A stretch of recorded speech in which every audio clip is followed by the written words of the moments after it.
do you think that Donald Trump should be deposed by this committee? Absolutely. You know, I was a lawyer, and as a lawyer, you would look for pattern and practice. If you were deposing a witness in a case that you were trying, if you were in court, what did you know about this person? What you knew could influence how you questioned that person, how you tried the case. Donald Trump has been held civilly liable for sexual assault by a jury of his peers. 9 members of a jury found him liable in the sexual assault of E. Jean Carroll. That is behavior. That fits a pattern if one were looking for a pattern. He has also been convicted on 34 felony counts for attempting to hide his relationship with an escort and then to commit business fraud to prevent it from becoming public in the 2016 campaign, which was ultimately election interference. So if I were running the committee or I were involved in this investigation, I would be looking for people who maybe had some prior conduct that might be relevant to either money or crimes. And yes, I think that it would be in keeping with the scope of the investigation of this committee to set up a deposition with President Trump. I know he's been deposed many, many, many times. He's taken the Fifth Amendment many, many hundreds of times, so I'm not saying you're going to get a lot of information. But given what's in the files and given past and prior conduct, he would be on my witness list. Excuse me, can I interrupt? There are photos that are being released of the secretary as she is testifying from inside this room. Can you please advise me as to whether or not that's permissible and consistent with the rules, particularly given that we have asked for a public hearing? If there are photos that are being released of the secretary as she is testifying, can you please explain how that can I'm done with this. If you guys are doing that, I am done. You can hold me in contempt from now until the cows come home. This is just typical behavior. We will go off the record. Oh, for heaven's sake. So I would like to understand how that's permissible. Before the hearing was. It doesn't matter. We all are abiding by the same rules. I will take that down. Yeah, well. I would like to take a break at this moment. Yeah, I'd like to have I'm a conversation. done for now. Go off the record. Go off the record. Mr. Chairman, ranking member, members of the committee, as a former United States Senator, I have respect for legislative oversight, and I expect its exercise, as do the American people, to be principled and fearless in pursuit of truth and accountability. As we all know, however, too often congressional investigations are partisan political theater, which is an abdication of duty and an insult to the American people. This committee justified its subpoena to me based on its assumption that I have information regarding the investigations into the criminal activities of Jeffrey Epstein and Ghislaine Maxwell.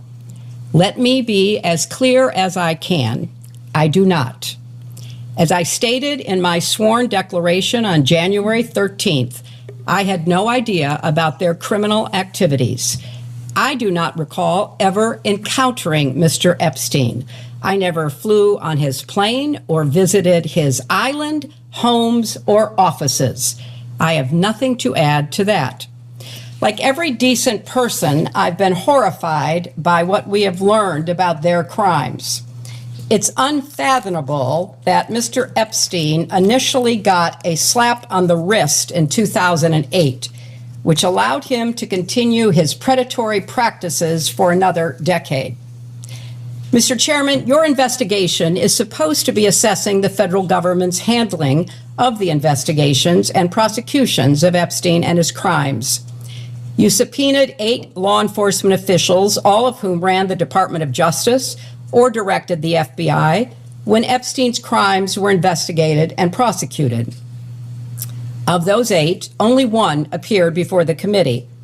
5 of the 6 former attorneys general were allowed to submit brief statements stating they had no information to provide. You have held 0 public hearings, refused to allow the media to attend them, including today, despite espousing the need for transparency on dozens of occasions. You have made little effort to call the people who show up most prominently in the Epstein files. And when you did, not a single Republican member showed up for Les Wexner's deposition. This institutional failure is designed to protect one political party and one public official, rather than to seek truth and justice for the victims and survivors, as well as inform the public who want to get to the bottom of this matter. My heart breaks for the survivors, and I am furious on their behalf. I have spent my life advocating for women and girls. I have worked hard to stop the terrible abuses so many women and girls face here and around the world, including human trafficking, forced labor, domestic violence, and sexual slavery. For too long, these have been largely invisible crimes or not treated as crimes at all. But the survivors are real and they are entitled to justice. In Southeast Asia, I met girls as young as 12 years old who had been forced into prostitution and raped repeatedly. Some were dying of AIDS. In Eastern Europe, I met mothers who told me how they lost their daughters to trafficking and did not know where to turn. In settings around the world, I met survivors trying to rebuild their lives and help rescue others with little support from people in power who too often turned a blind eye and a cold shoulder. If you are new to this issue, let me tell you, Jeffrey Epstein was a heinous individual, but he's far from alone. This is not a one-off tabloid sensation or political scandal. It is a global scourge with an unimaginable human toll. My work combating sex trafficking goes back to my days as First Lady. I worked to pass the first federal legislation against trafficking and was proud that my husband signed the Trafficking Victims Protection Act, which increased support for survivors and gave prosecutors better tools for going after traffickers. As Secretary of State, I appointed a former federal prosecutor, Lucy DeBaca, to ramp up our global anti-trafficking efforts. I oversaw nearly 170 anti-trafficking programs in 70 nations and directly pressed foreign leaders to crack down on trafficking networks in their countries. Every year, we published a global report to shine a light on abuses. The findings of those reports triggered sanctions on countries failing to make progress, so they became a powerful diplomatic tool to drive concrete action. I insisted that the United States be included in the report for the first time ever in 2011, because we must hold ourselves not just to the same standard as the rest of the world, but to an even higher one. Sex trafficking and modern slavery should have no place in America. None. Infuriatingly, the Trump administration gutted the Trafficking in Persons Office at the State Department, cutting more than 70% of the career civil and foreign service experts who worked so hard to prevent trafficking crimes. The annual trafficking report required by law was delayed for months. The message from the Trump administration to the American people and the world could not be clearer. Combating human trafficking is no longer an American priority under the Trump White House. That's a tragedy, it's a scandal, and it deserves vigorous investigation and oversight. A committee endeavoring to stopping human trafficking would seek to understand what specific steps are needed to fix a legal system that allowed Epstein to get away with his crimes. A committee run by elected officials with a commitment to transparency would ensure the full release of all the files. It would ensure that the lawful redactions of those files protected the victims and survivors, not powerful men and political allies. It would get to the bottom of reports that DOJ withheld FBI interviews in which a survivor accuses President Trump of crimes. It would subpoena anyone who asked on which night there would be the wildest party on Epstein's island. It would demand testimony from prosecutors from Florida, New York, and the Department of Justice about why they gave Epstein a sweetheart deal and chose not to pursue others who may have been implicated in his crimes. And it would demand that Secretary Rubio and Attorney General Bondi testify about why this administration is abandoning survivors and playing into the hands of traffickers.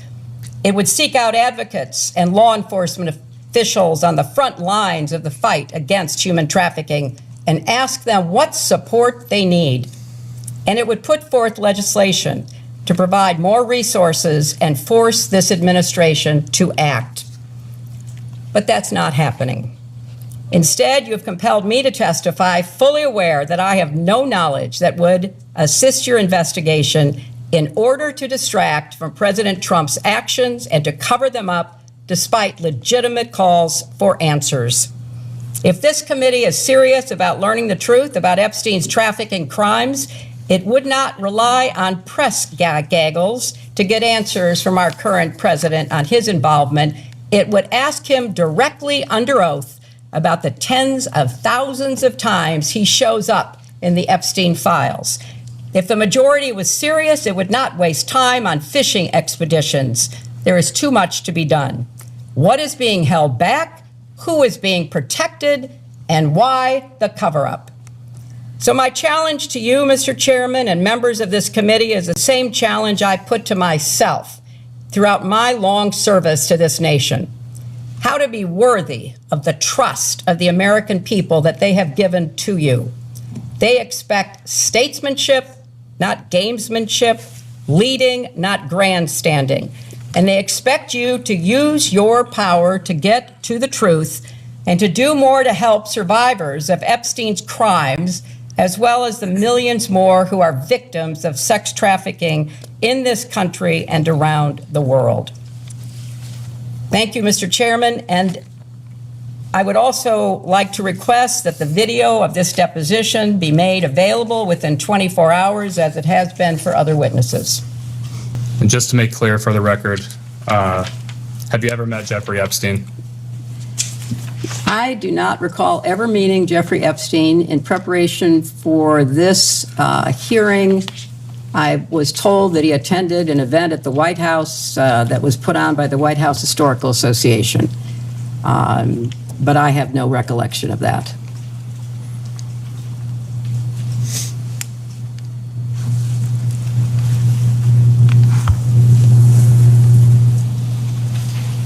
And only that one time at the White House Historical Association? That's the only time that I'm aware of that I might have possibly been in the same room with him. Did you have an initial impression of Mr. Epstein? I have no recollection of Mr. Epstein. I'm just told that he was in a room at a dinner that we were hosting for the White House Historical Association. What was your understanding of what Mr. Epstein did for work? I knew nothing about him. He was there as an invited guest by the White House Historical Association. That's my best recollection. And no one else informed you of what Mr. Epstein did for work? No, but we had hundreds and thousands of people who came to the White House. I was not informed of what people did or didn't do for work, especially someone that I never even had a conversation with.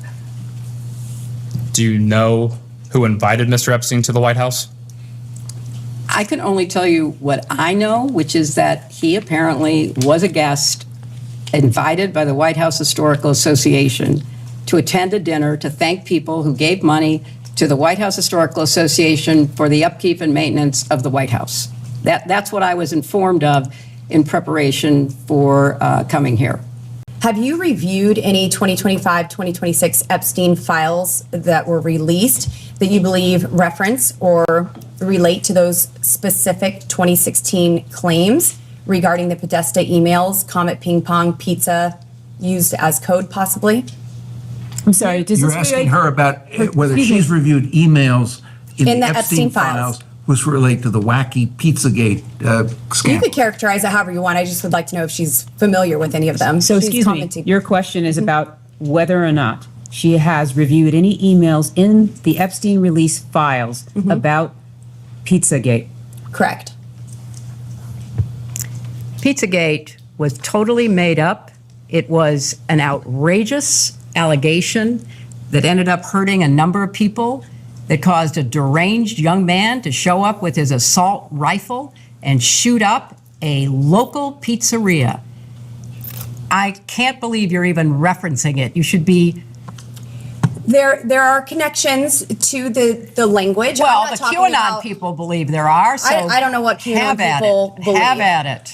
But you've accused certain parties, and I think even right now today, of promoting slow walking or information in ways that fuels conspiracies.